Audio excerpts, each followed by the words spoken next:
Bueno, por primera vez, porque estuve de vacaciones, voy a abordar el caso Nisman y lo vamos a hacer, Lore, con la presencia del doctor Iesi, que está aquí con nosotros. ¿Qué tal? Bienvenido. Gracias, Gabriel, por estar aquí. Un gusto, buenas tardes a todos. La verdad es que se ha dicho tanto sobre este caso, así que voy a hacerle la primera pregunta como profesional. Me hice muchas preguntas como ciudadano en mis vacaciones sobre esto, muchos interrogantes. ¿Usted piensa que lo mataron o que se suicidó?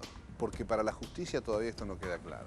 Imposible a hoy saberlo, ya han pasado, mañana son 2 semanas de la muerte del fiscal Nisman, la muerte sorpresiva.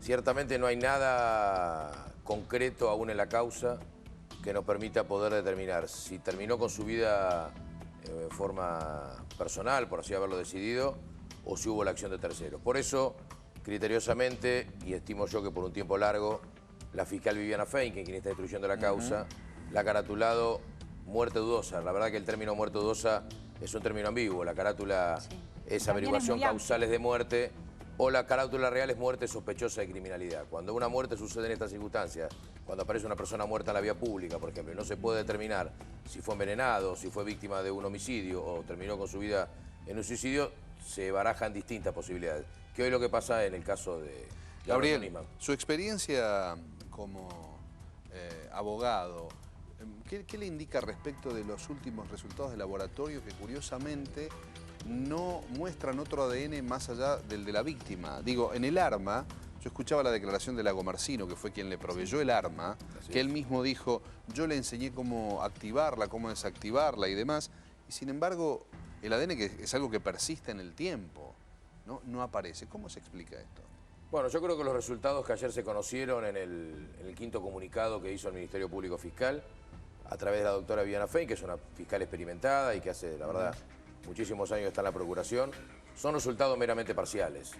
Digamos, como en algún momento se dijo que a través de la autopsia se podía descartar la intervención de terceras personas, situación que es imposible, porque la autopsia arroja las causales de muerte y o la presencia de ADN en el cuerpo, no que existió una tercera persona. Eso tampoco... lo interrumpo ahí, porque ese es un punto clave y fue una de las principales informaciones que estuvieron desde que se conoció la muerte del fiscal. O sea, ¿eso se tiene que seguir investigando por la autopsia, como lo confirmaba la fiscal? ¿No se puede determinar? No, no se puede determinar nunca sin se acierta los ADN. Es imposible pensar que el ADN que se encontró en la escena del crimen, en el departamento del fiscal Alberto Nisman, ahí en Puerto Madero, haya sido solo la de él, en un lugar donde ingresaron la esposa, ingresó la madre, ingresó la custodia, ingresó el médico de Swiss Medical, ingresó Lagomarsino, tomó un café que se lo preparó él. Hubo una serie de hechos que es imposible de presumir. Yo entiendo que el resultado que la fiscal ayer hizo saber a través del comunicado del Ministerio Público apunta a lo que es la persona del fiscal Nisman, no al escenario que lo rodea. Sé que usted no puede por ahí, como profesional, emitir una opinión en este sentido, pero ¿qué piensa de la declaración de Lagomarsino y de la manera y de lo que conocemos nosotros del accionar de él con respecto al fiscal? Yo creo que primero es importante que quizás con el transcurso de las semanas podamos conocer finalmente quién es Diego Lagomarsino. Porque no está claro en cuanto a... Sí. Aparentemente tenía el rol de técnico en informática, todavía no se pudo determinar quién le pagaba el sueldo, si él facturaba como monotributista o pertenecía a la planta de la Procuración. Resulta raro porque la Procuración General tiene 2 áreas de informática que podrían haber dado soporte. La denuncia de la gente de la AMIA, que por allí quedó en algunos lugares como un poco estéril, pero que lo vieron en manifestaciones sacando fotos. Hay una denuncia. Sí, hay unos dichos de Marcelo Saín también, del ex interventor de la PCA, en cuanto a una reunión que habría mantenido con Diego Lagomarsino hace años atrás en una situación de narcotráfico, con el cual, primero determinar quién es Diego Lagomarsino, seguramente se podrá saber a través de su currículum, de su historia laboral, a qué personas o a qué otras empresas le brindó servicios, qué tipo de servicio de informática brindaba, porque aparentemente él solamente habló de un Wi-Fi. Y la verdad que luego de haber prestado testimonial y ser una persona importante en la causa Nisman, porque es la última persona que lo vio con vida, la persona que le entregó el arma, presenciamos... Que según los registros, doctor, en Le Parc figura que salió como a la medianoche. Sí, ahí voy con esto. Para cerrar el tema que me preguntó Lorena, lo que vimos días pasados en los medios fue podríamos decir, una declaración indagatoria, una espontánea cualquiera de los dos formatos procesales, en vivo, planteada por el abogado. El colega Maximiliano Rusconi es un experimentado hombre del fuero, todos los que ejercemos también lo conocemos, y intentó de esta manera también involucrar a terceras personas, politizar la causa, porque habló de citar a la presidenta y al doctor Aníbal Fernández. Sí. Con lo cual, esto por el lado, digamos, de Lagomarsino. Lagomarsino no es un personaje menor. Él manejó el arma, se la entregó. Como no hay restos de Lagomarsino, se la entregó con esta paño verde. ¿Por qué piensa que la fiscal está esperando para citarlo? No, yo creo que Lagomarsino prestó testimonial. La testimonial es una declaración que se presta bajo juramento de decir verdad, con lo cual luego, y tiene una pena de 10 años en el caso de los delitos, en el caso de causas penales, y se le hace saber a toda persona que va a deponer en el momento previo a la declaración. Yo entiendo que la fiscal, por un lado, está aguardando el resultado de otras pericias, ahí vamos con lo que preguntaba Adrián, para luego citarlo a ampliar la testimonial. ¿Por qué? Porque citarlo a ampliar la testimonial le permitiría escucharlo bajo juramento decir verdad. En el caso de la indagatoria que se habló, él tiene una imputación genérica, que hasta ahora no se ha formalizado desde el punto de vista estructural de la causa por parte de la jueza Parmagini, también otra experimentada mujer del fuero, digamos una dupla Parmagini-Fein de muchos años de trabajo y experiencia. En cuanto a la entrega del arma, es un delito, desde la época de la reforma Bloomberg se agregó este articulado del código, entregar el arma a una persona que no es legítimo usuario. Si formalmente esto se realiza la imputación, esto va a salir de la esfera de esta causa. Se va a investigar en la justicia contravencional de la Ciudad de Buenos Aires porque es uno de aquellos delitos delegados. En cuanto ¿Qué pena tiene eso? Una pena hasta 6 años, pero es un delito de menor cuantía porque va a la justicia contravencional. El gran problema, ¿por qué? A mi entender, es una opinión profesional, ¿por qué la doctora Fein ahora hasta el momento no formuló la imputación? Porque no tiene prueba, porque lo único que tiene es una testimonial que no puede utilizarla para pedir una citación indagatoria en cuanto a la entrega del arma. Bien, si les parece compartimos la conferencia de prensa y lo que decía Lagomarsino. Un resumen con todos los medios. Mi silencio se valió a que la fiscal me lo pidió, me dijo que por favor no hable con ningún medio. Obviamente hice caso a su pedido, más allá de estar metido en esta situación no estoy bien porque es una persona que se fue con la cual yo trabajé mucho tiempo. No era infrecuente que él me llame y me diga vení. Subí, me cambié, me voy para Puerto Madero. En ese momento me dice, ¿tenés un arma? Me dejó totalmente mal parado, me dejó... No entendía nada porque... Imagínense ustedes si están con una persona que es su jefe y les pregunta eso. Y lamentablemente le dije que sí. Y dije, ¿pero para qué la querés? Y él me dijo, en realidad tengo miedo por las chicas.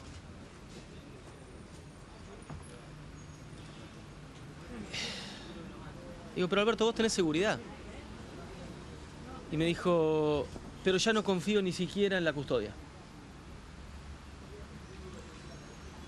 Y en ese momento él se quiebra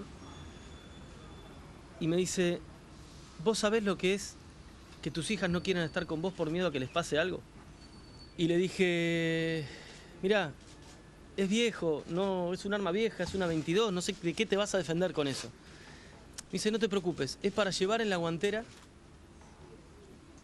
por si viene un loquito con un palo y me dice traidor hijo de puta. Accedí. Salí del edificio, me fui a mi casa, junto las partes del arma, la guardo en la mochila, llevo la credencial roja que tiene el arma, el título de propiedad, y vuelvo a Madero. Le transmití cómo poner el dedo, cómo cargarla, cómo descargarla. Me dijo, igual no te preocupes porque no la voy a usar. Sí, Alberto, pero si vos la tenés que usar por algo, tenés que saber cómo usarla. Le expliqué las medidas básicas de seguridad. Él hizo toda la operatoria. Interrumpimos aquí y después vamos a escuchar otro fragmento. Sí. Por eso mismo nos llama la atención que los resultados, en todo caso, como decía el doctor Iesi, de alguna manera preliminares de la justicia en cuanto al laboratorio, arrojen solamente ADN de Nisman. No porque estemos diciendo que este muchacho sea el responsable de haber jalado el gatillo, de esa Versa que ahora está en pantalla. No, simplemente porque sabemos, por especialistas también y por tantos años de oficio, que el ADN de las personas permanece muchas veces durante mucho tiempo en determinados objetos. Digamos que este muchacho, Lagomarsino, él mismo dijo, junté las partes del arma, la armé, la envolví en un paño verde y demás. Y algo tiene que haber quedado. Adrián, nosotros... Es raro que no tenga nada, en tus vacaciones vinieron distintos peritos a hablar Sí, claro. del caso, del arma también, y coinciden también con lo que dice el doctor y con lo que decís vos de esta cuestión de la escena totalmente contaminada en un montón de aspectos. Pero hay un dato, también sí. el arma. Si uno fragmentaría los dichos de Lagomarsino en los medios, van a ver que razonablemente, me pongo en la posición del colega que lo asesora y hubiese hecho exactamente lo mismo. Él lo que está haciendo es adelantando una eventual declaración judicial con datos que tienen que ver con desarmar una eventual imputación delictiva. Por ejemplo, cuando él habla de que el arma la traslada desarmada, es porque él no tiene portación de arma. Él tiene la credencial de legítimo usuario y la tenencia del arma. Por lo cual, quien tiene un arma y tiene la tenencia, de acuerdo a la Ley Nacional de Armas, debe trasladarla desarmada y no puede trasladarla armada. Por eso, nunca vamos a saber en qué condiciones trasladó el arma, pero él se apresura a decir esto. Dice que le dice, bueno, dámela, y bueno, yo se la di para evitar la intencionalidad, porque es un delito que es intencional. Digamos, habla como que hubo unos dichos que Patricia Bullrich verbalizó sobre que el fiscal Lima le había dicho que estaba siendo traicionado por alguien. Él en este caso habla de la custodia, situación que es imposible determinar y que no hay forma, porque en ningún momento el fiscal Lima, lo que lo conocimos hace muchos años en Morón, antes de que sea el fiscal de AMIA, tenía una personalidad muy particular. Un hombre de mucho trabajo, un hombre de mucho trabajo, un hombre duro para trabajar. Con temperamento... Con temperamento duro, muy trabajador, pero un temperamento duro. Él revisaba todo lo que terminaba imprimiéndose y previo, por supuesto, a firmarlo. ¿Era desconfiado? Era desconfiado, era de naturaleza desconfiado. Y es imposible pensar que si Alberto Nisman se sintió amenazado o se sintió, no amenazado, porque hay otras causas que han aparecido ahora, si miramos los comunicados de la jueza, en La Plata, por ejemplo, la causa amenaza.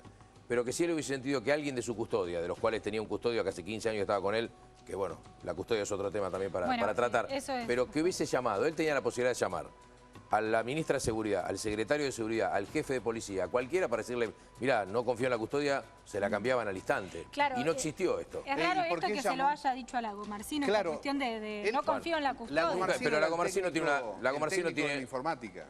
Sí, eso es lo que aparenta, o por lo menos lo que Lagomarsino tenía se acceso a visualiza. toda la información reservada que Nisman tenía computarizada. Porque si era el técnico en informática y el encargado de resguardar la seguridad de la información de Nisman, este muchacho Lagomarsino tenía toda esa información. Bueno, uno de los datos que el viernes, por ejemplo, también conocimos el jueves o el viernes, conocimos un comunicado de la jueza, de Fabiana Palmagini. ¿Por qué recién la jueza toma el expediente? Porque es un delito de NN que investiga la fiscal. Y cuando se presenta la doctora Arroyo Salgado, la jueza federal de San Isidro, la esposa de Alberto Nisman y la madre de sus dos hijas menores, como querellante en la causa y se presenta a la asociación de fiscales, la fiscal no puede resolver por si eso le tiene que dar traslado a la jueza. Ahí la jueza, cuando lee el expediente y dispone una serie de medidas, más allá de tener como querellante a la esposa y a la madre, y no a la asociación de fiscales, porque entiende la jueza que no es un delito de lesa humanidad y por el momento no lo tiene por sí. Pero la jueza marca algunos parámetros, y una de las situaciones que la jueza marca, porque es que había una PC, una notebook encendida. Recordemos que cuando esto sucedió, esto ocurrió, el Alberto Nisman le dice a la custodia que lo venga a buscar el domingo 11:30 del mediodía. Exactamente. Es importante saber los tiempos. Siempre lo que yo le quería preguntar, el tema de los tiempos iba desde el sábado a la noche, que fue su último contacto, hasta el domingo a las 11:30, que ahí cuando se presenta Claro, porque la custodia. ¿No? si bien existe un protocolo de custodias que tiene Policía Federal en sus 800 integrantes para todas las custodias, de la custodia presidencial hacia abajo en los distintos estamentos de poderes, existe una cierta confianza que se va dando con los años entre la custodia y los funcionarios. Con lo cual no es una custodia eminentemente como uno ve en las películas, es una custodia más relajada. El funcionario, en este caso, le dijo el sábado, váyanse, vengan el domingo 11:30. Y a partir del domingo 11:30 empieza la interna, porque el primer resultado de autopsia habla de la muerte del domingo entre las 14 y 15 horas. Claro, pero en este caso, doctor, sabiendo que Nisman se tenía que presentar a declarar el lunes en una causa tan importante como es la causa de la AMIA, que se hayan ido así porque él se los haya pedido, que hayan llegado al lugar y no hayan tirado, por ejemplo, la puerta abajo o llamado a algún funcionario que tuvieran que llamar y decir, bueno, vamos a entrar porque no nos está contestando, porque no responde los llamados, porque no hay comunicación. Bueno, ¿No eso tienen? sí, hay que dividirlo en dos, es cierto lo que bien decís vos, hay que dividirlo en dos. Por un lado, cada funcionario público, podés entrevistar a cualquiera de distintos poderes, te va a decir que él dispone de su custodia, venga mañana a 11:30. Lo protocolar y lo lógico, criteriosamente hablando, es que debería haber llegado, llegaron a 11:30, los dos custodios, Miño y Nis, llamaron por teléfono al fiscal, llamaron del celular, no atendió, llamaron de la guardia, pues este tipo de complejos como Le Parc no tiene portero eléctrico, tiene una guardia con un interno, tampoco atendió. Y ciertamente debería haber esperado como mucho una hora, y si 12:30 no tenían resultado porque estaba durmiendo, porque no atendía el teléfono, deberían como mínimo haber avisado a su superioridad. O haber roto la puerta, ingresar en un extremo y diríamos, pero ¿cómo? Y si estaba durmiendo, le habrán dicho, doctor, discúlpeme, no atendía, nos preocupamos. Más allá de pensar que también doctor, podría haber salido de su domicilio. Me parece a mí, no sé usted qué piensa, la verdad que de una u otra forma, dentro de todas las hipótesis que se manejan, porque sea suicidio o sea homicidio, que todavía no se sepa si esto fue un muerto que le quisieron tirar a la presidenta, si esto fue una interna de la CIDE o de mano de obra desocupada, o si hubo capitales de Irán involucrados en esto para mandarlo a matar, o si él se mató porque le vendieron carne podrida y se dio cuenta que en el Congreso no iba a poder sostener lo que decía. No sabemos por dónde pasa. Lo que sí, cualquiera de estas hipótesis nos deja un tanto desvalidos como república, nos deja un tanto desvalidos y debilitados como país, sea cual fuere el motivo, es gravísimo. Yo lo veo así. No, por supuesto que sí. Esta causa tiene una gravedad institucional que no tienen otras. Pero esta causa tiene un dato importante desde el punto de vista procesal, que es la presencia de la doctora Sandra Arroyo Salgado como querellante. Exmujer. Pero no es una exmujer, madre de sus dos hijas menores, de 15 y 7 años, pero no es una exmujer cualquiera, no es una esposa cualquiera. Es una funcionaria de carrera judicial, jueza federal de San Isidro, de los dos juzgados, titular de uno y subrogante del otro, conocedora de las internas de tribunales y de lo que pasa en los expedientes. Y ella lo dijo en la causa cuando prestó testimonial en 2 oportunidades por largo tiempo, largas horas, lo dijo en el momento del sepelio en el cementerio de La Tablada. Ella duda de que el fiscal Lima, de que su ex esposo, el padre de sus hijas, y ella tiene acá, vos fíjate, desgraciadamente, qué dualidad, ella está con un patrocinio, el doctor Javier Breiman, que también es un colega del Fuero. Ella tiene ahí por un lado una dualidad, ella lo dijo, el Poder Judicial debe una respuesta, ella es integrante del Poder Judicial, pero es la madre de sus hijas, ella le tiene la explicación, el deber de explicarle a sus hijas qué pasó con su padre. No es un tema menor, ella va a hacer lo posible, por ejemplo, la autopsia la va a hacer revisar con Osvaldo Raffo, el padre de la medicina legal. Por eso esta cuestión de pedir los peritos de parte, porque no confía en ese sentido. No es que no confíe, yo creo que ella confía en el Poder Judicial porque de hecho lo integra, ella está en la Justicia Federal, esto es Justicia e Instrucción. Ella ¿Y entonces por qué lo pide? Y los debe conocer los puntos flacos, débiles. Ella, ¿por qué no pide una segunda autopsia? Porque las autopsias, entre otras cosas, se filman. Entonces, o se hace una segunda autopsia o ella lo que va a hacer es, con la filmación y con los protocolos de autopsia que se completan, se lo va a llevar... Otra interpretación. Con el profesor Osvaldo Raffo, que es el padre de la medicina legal actual, para que pueda hacer una lectura. Y por otro lado, ella también va a proponer peritos de parte en la apertura de los celulares y de la notebook. Todavía no llegamos a esto, esperemos esta semana. Hoy tenemos resultados preliminares de ADN. Nada es tan rápido en materia de resultados. Yo sé que la ansiedad a veces de uno y de los medios y de la ciudadanía... Igual así todo, la fiscal se está manejando con mucha cautela en ese sentido. Sí, porque no tiene otra situación. Primero que ella decidió... Primero que Viviana Fein decidió trabajar sola. La verdad que ella podría haber elegido trabajar con fiscales coayudantes, que creo que hubiese sido quizás un buen criterio, tener 4 o 5 fiscales que se dividan el trabajo, porque acá hay mucho para hacer. Hay que mirar cámaras, hay que tomar testimoniales, una cantidad inmensa, hay que estar en las pericias. Ella decidió por sí trabajar sola.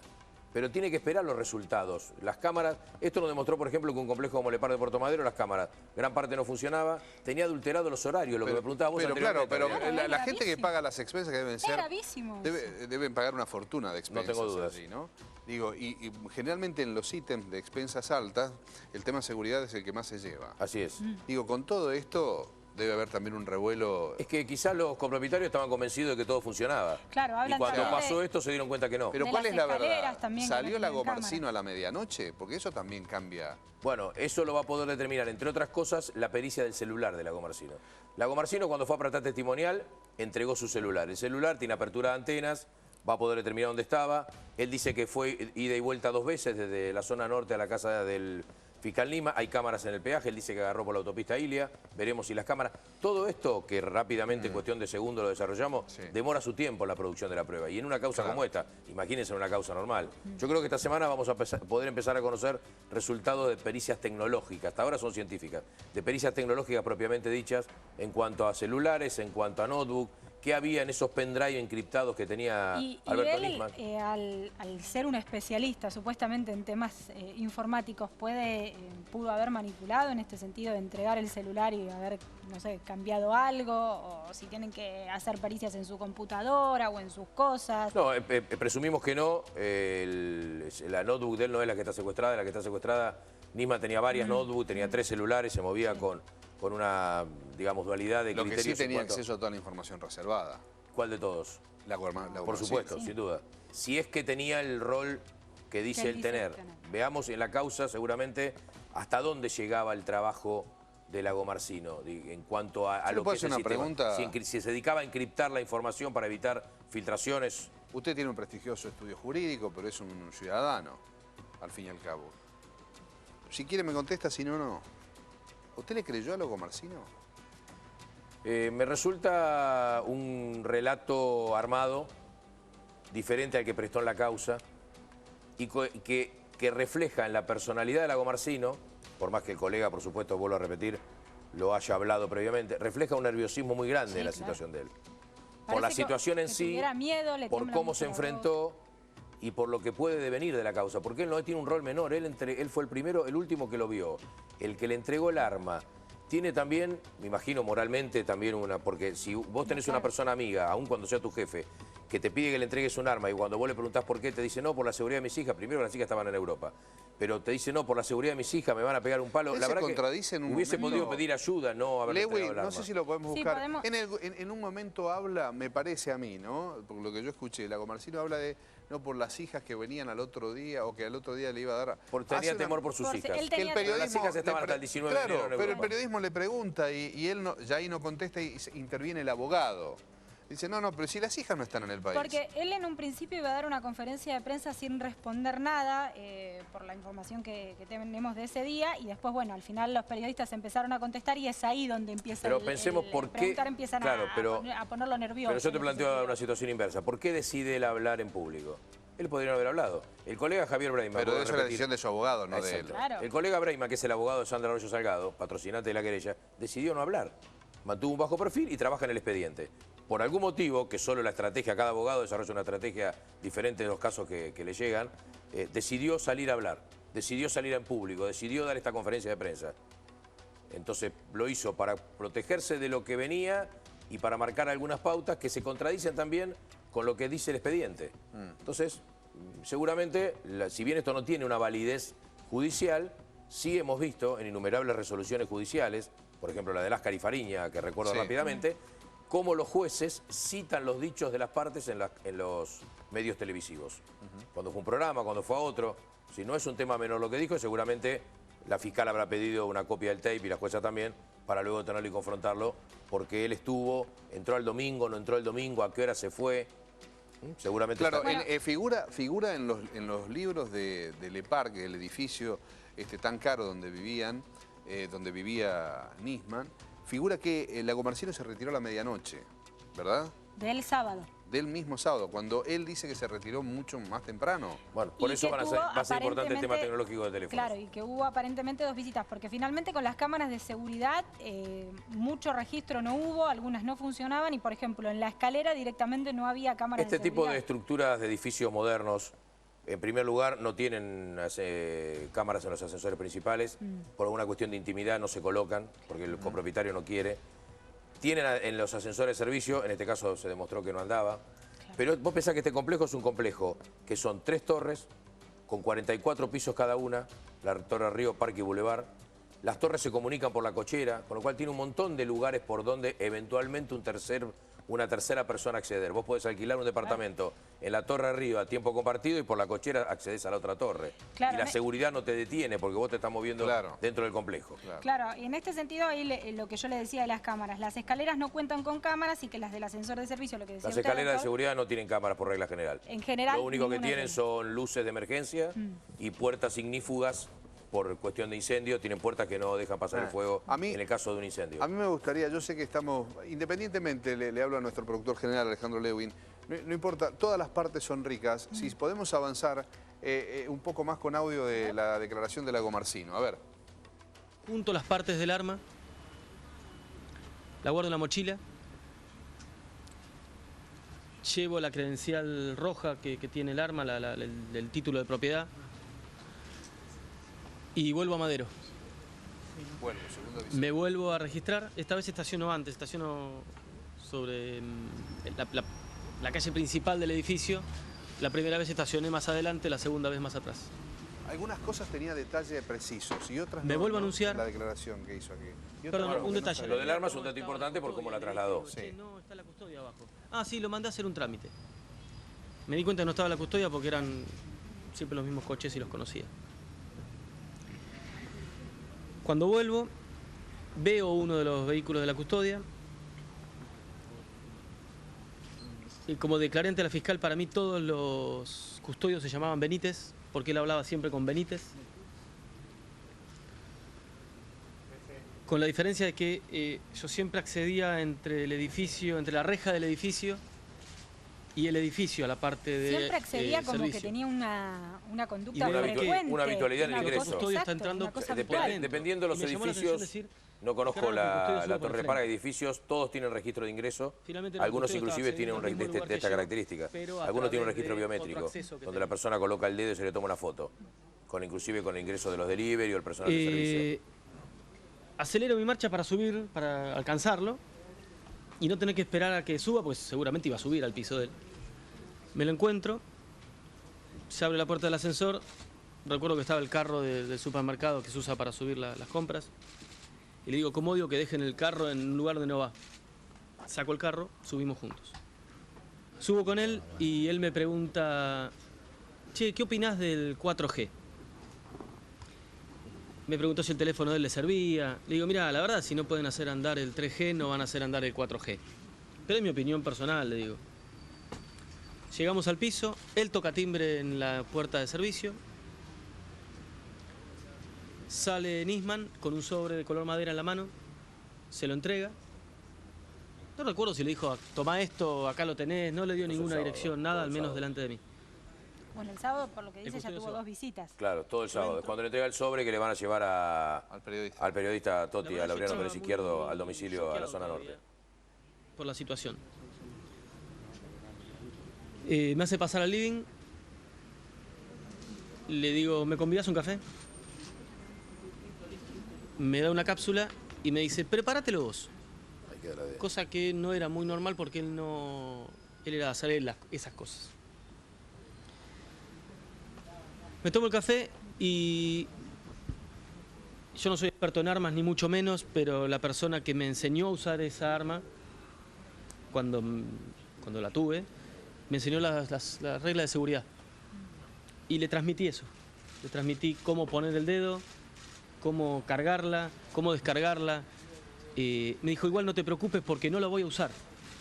Doctora, ahí queda Sí, el ADN, tanto en el arma como en la cápsula, en la escena también. Amén de esto, el arma que le entrega, como le expliqué las medidas básicas de seguridad. Una Versa 22 calibre del año 1972, es la misma arma que tiene Nisman registrada en Renar. El fiscal Nisman tenía 2 armas registradas. Una de estas casualmente del año 62, un calibre 22 y un arma 38. Entonces le explica cómo usarla porque... Bueno, esa es una de las preguntas. Primero que no se encontraron todavía las armas. Todavía en los allanamientos que se hicieron no se encontraron las 2 armas que el fiscal Nisman tenía, aún con la credencial de legítimo usuario vencida, tenía en su poder. ¿Por qué le pide el arma? ¿Por qué se la pide a él? Aparentemente hay una referencia por parte de él de que después en la causa se van a empezar a confrontar testimonios porque él dice esto. Y hay un Benítez, uno de los suboficiales que estaba en la custodia, dice que él también le pidió un arma. Después se van a empezar a confrontar los testimonios. Él subió en el ascensor de servicio con uno de los custodios. Por eso dice el carro, es ese carro común que hay en los edificios. Sí, sin duda. Y esta cuestión, vuelvo a remarcar, de visitas habituales en lo que es Lepar. Es que por lo que se conoce, su tarea era full time. Digamos, en cualquier momento del día, mientras el fiscal trabajaba, lo llamaba para que en este caso no fue para hacer un trabajo desde el punto de vista informático, fue para pedirle, que, en este caso, que le traiga un arma. A mí me llamó mucho la atención una foto que manda el propio Nisman, una de las últimas fotos de cómo estaba trabajando en la causa. ¿Del escritorio? Y que él también, este muchacho, Lagomarsino, hace mención en esta conferencia donde dice, había varios marcadores. Él habla de 4, en realidad había 8. Había 8 marcadores. Él habla de 4. Ahí está. Contalos. Gracias, Lewin, y a nuestro director. 1, 2, 3, 4, 5, 6. 7 se ve. 7. Él habla de 4.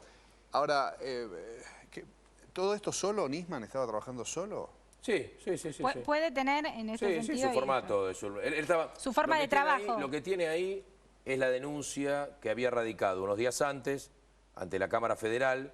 Él el lunes iba a ir sin tener obligación, él iba a ir porque así lo habían invitado al Parlamento a hablar sobre la causa. Esta causa, días después de la muerte del fiscal Lima, se publicó en el Centro de Información Judicial, que colapsó ese día. Después mucho pudimos bajarla porque la verdad que es interesante leerla, más allá de que uno pueda compartir o no algunos criterios, es interesante leerla, son cerca de 300 fojas. Sobre esto estaba trabajando él porque sobre esto iba a hablar al día siguiente.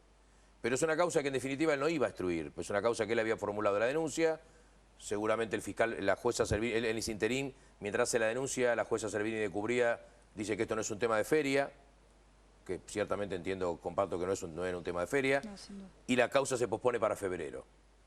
A partir de ahí es cuando él habla, él vuelve al país el 12, vuelvo a decir, la jueza Arroyo Salgado tiene un gran rol porque ella habló telefónicamente, ellos se fueron juntos a Europa los dos, la doctora Arroyo Salgado estaba con su hija menor de 7 años en Barcelona y él estaba con su hija de 15 años en Madrid.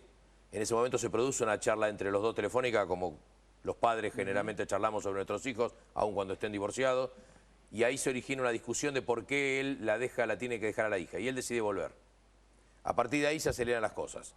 Y no nos olvidemos que en una declaración anterior se habla sobre la CIDE. La fiscal en este sentido dice que él no anticipó su vuelta, que figuraba un registro de que como que el pasaje y su regreso estaba para ese día. Él había comprado el pasaje el 31 de diciembre, seguramente lo habrá comprado con algún medio electrónico o alguna gente de viaje amigo, por el día sobre todo, digo, un día prácticamente feriado. Él había decidido, tenía la vuelta para el día 12, él volvía el 19, ahí tenía marcada la vuelta el 12. Bien. Todo hace presumir de que él volvía el 12, radicaba la denuncia, lo que está claro es por qué, cuál era el apuro. Si podía hacerlo en febrero cuando se reanude la actividad judicial, en este caso a partir del lunes. Doctor, bueno, después de intercambiar preguntas, de que nos explicara desde su punto de vista profesional, ¿cuál es la conclusión que hace hoy por hoy con lo que se conoce? Peritajes, la autopsia y lo que va a venir. Siguen las 3 hipótesis abiertas. Sigue abierta la hipótesis del suicidio, sigue abierta la hipótesis del homicidio y sigue abierta la hipótesis de la instigación al suicidio. Una figura ciertamente que no registra antecedente de condena en nuestro país, con lo cual la verdad que ese tipo puede haber sido un llamado telefónico, una instigación al suicidio puede darse y cometerse distintos medios, en algunos casos casi imposibles de probar. En el resto va a ser importante los próximos resultados. Estamos conociendo muchos resultados periciales de ADN, de autopsia. Esperemos esta semana empezar a conocer los resultados de lo que es. Su experiencia le indica que esta va a ser una causa que va a llegar a un final con la justicia de determinar al menos quién lo mató o si se suicidó. Yo creo que sí. Digo, que no va a quedar yo creo que sí, aunque socialmente siempre va a quedar abierta la duda en la hipótesis de si fue suicidio de un lado o del no. otro que se resuelva judicialmente. ¿Pero usted cree que se va a llegar a la verdad? Sí, pero en un largo tiempo. Yo creo que durante largo tiempo, el viernes se comentaba en tribunales, seguramente en la semana se pueda ratificar, el viernes se comentaba en tribunales que la fiscal Viviana Fein tomaba licencia el 22 de febrero y que a partir de marzo se jubilaba, o sea que quizás haya un cambio de fiscal. Claro. Seguramente si no está viendo, quizás ya el lunes lo pueda aclarar. Eso es lo que comentaban los colegas ahí en un café que nos encontramos habitualmente en la zona de tribunales. Está siendo la verdad que es una causa no de de un volumen importante en cuanto a las víctimas, una sola víctima, pero tiene una gravedad institucional y un trabajo pericial muy grande. Y tiene mucho que ver esta cuestión de la opinión pública y de lo que generó en nosotros como ciudadanos, y esta cuestión de querer saber realmente lo que pasó. Como decías también vos Adrián, pasa ya, Sí, porque... más allá de que seas periodista, de que estés teniendo que comunicar, personalmente yo hablo como ciudadana y yo realmente quiero saber qué pasó. Es que la denuncia del fiscal claro. Nisman se potenció a partir de su muerte también. Es decir, si bien era una denuncia también de una inusitada gravedad, por lo que dice en su escrito, por supuesto que se potenció a partir de su muerte, porque todos quisimos saber o querían saber, por eso colapsó el sitio del Poder Judicial. ¿Qué decía en la denuncia? ¿Tiene algo que ver con la denuncia? ¿Tiene que ver algo que ver con esta denuncia o tiene algo que ver con la causa AMIA? Porque la verdad que la causa AMIA en estos años ha atravesado jueces, secretarios, fiscales. Ha habido una cantidad innumerable de funcionarios. Hay una causa grande de encubrimiento que esperemos que este año el AMIA 2 que se conoce llegue a juicio oral. No, pero esto ha salpicado a los más altos funcionarios del país. Esto involucra la seguridad en general. Digamos que cualquier ciudadano puede sentir vulnerada en el día a día de la República Argentina. Esto se politizó desde el primer momento, porque Nisman se iba a presentar ante el Congreso e iba a denunciar allí nada más y nada menos que a la primera figura de la democracia argentina, que es la presidenta, entre otros, ¿no? Sí, por eso, Claro. Digo, y aparece muerto en el baño de su casa. Yo creo que como y colorario... nada más y nada menos un día antes de Yo creo que como de esa presentación. colorario confío mucho, no solo en la actuación de la jueza y la fiscal, porque las conozco por los años de profesión, sino también en el rol de la querellante. Claro. Por supuesto que uno acompaña en el sentimiento a la familia Nisman y aprovecho también a hacerlo con la familia de Tomás Bulat, que por supuesto también conocí y tenía un cariño especial. En este caso la mujer de Nisman, la jueza Arroyo Salgado, al ser integrante del Poder Judicial, va a bregar por saber qué pasó, no solo por la causa en sí, lo vuelvo a repetir, sino por las hijas que tiene. Cuando usted habla de mucho tiempo que se va a llegar a la verdad, pero en mucho tiempo, ¿cuáles son los tiempos judiciales? Vamos a tener por lo menos 2 o 3 meses más de pericia. Porque va a estar la pericia oficial, en algunos casos va a haber una pericia de parte de la querella. Y usted espera lo de Rafo, ¿no? Puntualmente. Yo espero el Rafo, pero puede la pericia Claro. de parte, no estoy de acuerdo Doctor, con la eso pericia es lo que le iba a oficial. preguntar. Pueda realizarse una junta de peritos. En este sentido, Para si esto no, vamos a tener si que no verlo. están de acuerdo, o sea, es como que también se frena y no se puede El seguir perito- avanzando El perito de cuando parte hace una tengan que opinión hacer la divergente y en un contraposición. caso como estos, no es un caso menor. En este caso el doctor Lorenzetti, el presidente de la Corte, le pidió al doctor Godoy, al decano del Cuerpo Médico Forense, discípulo de Rafo, vale decir, que esté presente en la autopsia. Digamos, se tomaron en cuenta muchos datos para evitar, pero por supuesto que cualquier perito de parte puede estar en desacuerdo, como sucede en las causas, con la pericia oficial y podrá terminarse haciendo una junta de peritos. Seguramente la semana que viene vayamos a tener mayores novedades de los aspectos periciales, de las cámaras, de todo lo que se está buscando, y hay que darle tiempo. La verdad que en esto hay que ser cauteloso y prudente y darle tiempo a la investigación, porque nada se hace de un día para el otro. Gracias, Gabriel, doctor. muchas gracias. No, gracias a ustedes por la invitación. Gabriel